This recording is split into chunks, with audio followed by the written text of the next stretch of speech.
দেখুন তো বন্ধুরা পছন্দ হয় কিনা।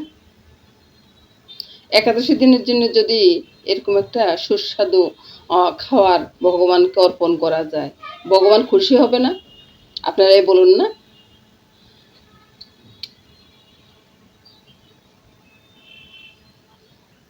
আর টেবিল সাজানোর জন্য যদি এরকম একটা জিনিস টেবিলে রাখা যায়, সবার কিন্তু নজর ওইখানে যাবে বন্ধুরা। ফল দিয়ে সাজানো, দুধ দিয়ে সাজানো জিনিস। চলুন যাই, কিভাবে তৈরি করলাম সেটা একবার দেখে আসি। প্রথমে বন্ধুরা দুধটা জাল করতেছি।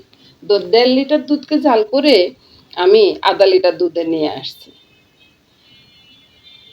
আর জাল করতে করতে দুধটা কতটা ঘন হয়েছে সেটা তো আপনারা দেখতেছেন। ঠান্ডা করার পরে কিন্তু আরো ঘন হয়ে যাবে।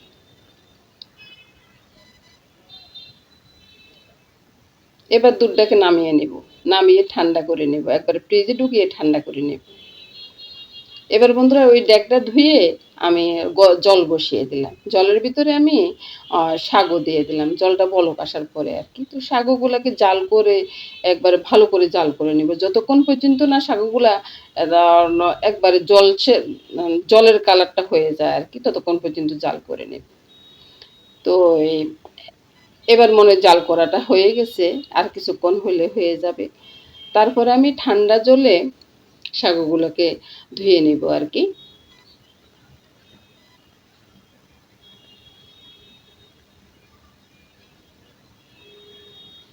ঠান্ডা জলে ধুয়ে একবারে ঝরঝরা করে নিয়েছি। এবার সাগুগুলোকেও আমি ফ্রিজে ঢুকিয়ে ঠান্ডা করে নেব। তারপরে ফিরে আসলাম ওই যে ঠান্ডা করা দুধটা নিয়ে। এই যে ফলগুলা কেটে রাখলাম, ফলগুলা কেমন লাগতেছে বন্ধুরা বলুন তো। নানা রঙের ফল। আর এটার সাথে যখন মেশাবো না, অসাধারণ একটা জিনিস হয়ে যাবে। এখানে সবদা আছে, কালো আঙ্গুর আছে, তরমুজ আছে, সবুজ আঙ্গুর আছে, তারপর কাজু বাদাম আছে, কিশমিশ আছে, সবে আছে। আর এই তো হলো সাগুগুলা।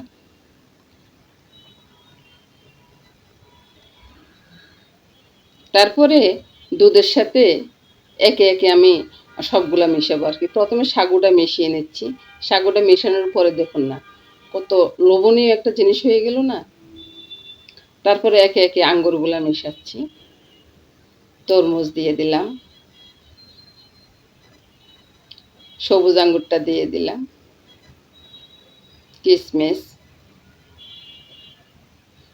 তারপরে ওই যে সবদাটা দিয়ে দিলাম। কিন্তু কাজু বাদাম দিতে না ভুলে গেছি। তো সবার পরে আমি কাজু বাদামটা মেশাবো। আমার বন্ধুরা তো তাই মনে করতেছেন যে আমি ভুলে গেছি। না বন্ধুরা, ভুলিনি। ভগবানের জন্য যখন একটা জিনিস তৈরি করব তখন সেটা কি ভুলা যায় বলুন তো।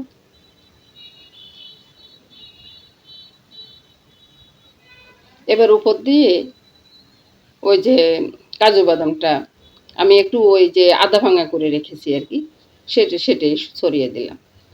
এবার আপনারা বলুন যে কেমন হয়েছে। আর দুধটা জাল করার সময় কিন্তু আমি একটু চিনি দিয়েছি বন্ধুরা, সেটা বলতে ভুলে গেছি।